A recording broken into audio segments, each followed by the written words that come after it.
The Psychology of Making Your Bed and Other Seemingly Trivial Convictions by Joshua Sharland, collaborator in the Enlightened Network. Some time ago, I saw this video of a general talking about making his bed. He said something about starting the day with a small win, and that propelled him towards another small win. And these small wins over time helped him become a better person and helped propel him to the rank of general. That was the gist of his spiel anyway. Since then, I thought about this idea of small wins. Do they really matter? And if they do, how often do they affect our psychology? And conversely, what happens when we accrue small losses time and time again? Are small wins important?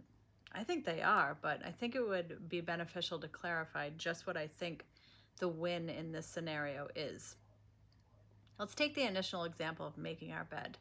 We could say it's a win to have a made bed, to feel the calming effect of a tidy room, to feel centered and organized, all positive mental outcomes. But I think the real win comes in the form of trust in ourselves. What does making our bed have to do with trust, you might ask? Well, nothing really.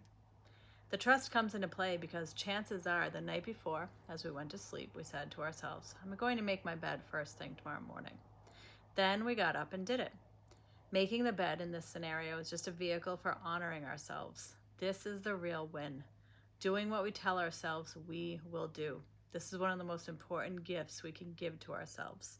Following through on our own convictions. The point might be better illustrated from its reverse position. What happens when we do not do what we say we will? When we tell ourselves over and over that we will accomplish a goal, and we do not follow through. We tell ourselves that we will change a behavior, and we do not. No big deal, right? If we think about the emotional processes that accompany this scenario, I would say it might be a very big deal. It might be one of the biggest deals we have to deal with on a moment-to-moment basis. We all have a narrative in our heads about who we are, about what we are. We give ourselves labels like strong, honest, faithful, kind, gentle, powerful, etc. These words represent ideas that help determine our behavior in any given situation. The more we exhibit this behavior, the stronger we identify with these ideas. For example, if we consistently lie, we could not view ourselves as being honest. If we are not kind, we would less identify with the idea of kindness. So these ideas can exist as thoughts. We can know them and understand them, but if we do not tailor our behavior to mirror them, we cannot identify with them as being part of us. They just exist as part of life, a part of human psyche, but not a part that we have adopted as the fabric of our being. I believe that if we constantly break our word to ourselves, if we constantly or intermittently let ourselves down by not fulfilling our own convictions, we create a different narrative than those ideals we cherish and wish to associate with. We create a cycle. The cycle of expectation, disappointment, negative self-talk, and forgiveness. The idea that we should forgive ourselves over and over for these tiny infractions, I think, is a trap. It's heralded as self-kindness or self-love, but it is far from kind. I'm not saying that we should berate ourselves when we don't meet our own expectations, but I think we need to understand the emotional impact of such actions and alter our behavior to honor the communication. Self-forgiveness seems productive and positive, but only if used as a tool and not a coping mechanism for unwanted behavior. Using forgiveness for this purpose can plant the seeds of self-loathing, of anxiety, and victimhood. The cycle can play a prominent role in our daily lives, influencing our decisions and wreaking havoc on our self-confidence as we fight ourselves about who we are and what we are capable of. This kind of pattern affects every part of our life, our work life, relationships, parenting. Every interaction is tinged with how you feel about yourself. The idea behind making our bed every morning is that we tell ourselves we will make it, and then we do. We tell ourselves we will do laundry, and then we do it. We tell ourselves we will read more, and we do it. Eat less, do it. Walk more, do it. Be kinder, do it. Be the kind of person who does what they say they will do, even when it is only for ourselves. It's easy to hold to this conviction when we perceive a tangible victim. If we give our word to someone, we'll keep it. Most of us anyway, because if we don't, we're letting someone down or we'll be judged as unreliable. When we break our word to ourselves, we are the victim. We judge ourselves as unreliable. We don't trust ourselves to follow through on the little things and in turn, the big things. And it's precisely in the small, menial seeming betrayals that the coals of these emotions get stoked. The tasks, the unfulfilled desires, the unmet goals, the daily I should haves, I meant to, the I am such an idiot thoughts is different for all of us. We all have different ways we want to live, ways we want to behave, and things we want to do.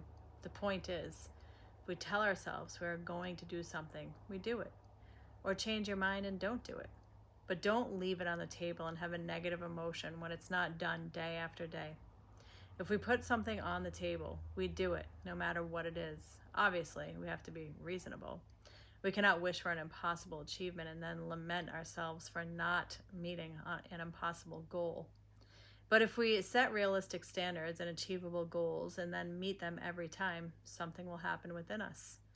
For much of my life, I let things slide. I made plans with myself and broke them all the time. Told myself some things weren't important, that I was tired, I would get to it, I was lazy, listless. There was no harm in it. I could not see the harm in it at all. At the same time, I wondered why I struggled to achieve some of the bigger goals I had. I couldn't see how the two might be related, till I did the opposite.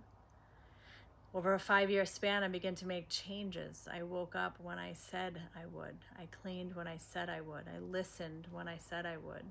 I said what I told myself I would say. Eventually, I did what I said I would do every time. I followed through on everything, even when I was tired, even when I was not into it, and I became a different person inside. I respected myself more. I trusted myself. I looked for approval less. I had less anxiety. My sleep got better. My story changed. I was the type of person who did what they said they were going to do, down to the tiniest detail. It was contagious. It reached all parts of my life. My self-talk was positive, but most importantly, I was the type of person I could rely on for everything. Over time, when I was able to look at the world with this knowledge, it was a different world. It was one where I determined how I felt about myself. It was a world where the story of who I was on the inside matched who I was on the outside. That's really beautiful. I love reading these things that my husband wrote. And that one about that self-trust, integrity, following through so you can rely on yourself. I mean, that's huge. It takes away the negative self-thought when we follow through, or we say, you know what, I'm not going to do that, right? Instead of kind of being wishy-washy and not doing one thing one way or another and then kind of beating yourself up over that. So it is the small things. I think that is really the takeaway there. Start small, right? The story is making the bed every day. Making the bed. It works on every aspect of your being. Whatever making the bed is, pick the one thing and stick to it. Stick to a something that is realistic, that you would like to integrate, and do it and see what happens, and do it and see what happens, and do it and see what happens. And if one day you don't do it, you say, give myself permission to not do it, and you let it go, and there's no emotions around that, and then you start doing it again the next day. And you see how that changes the fabric of your being. Trusting yourself, relying on yourself, right?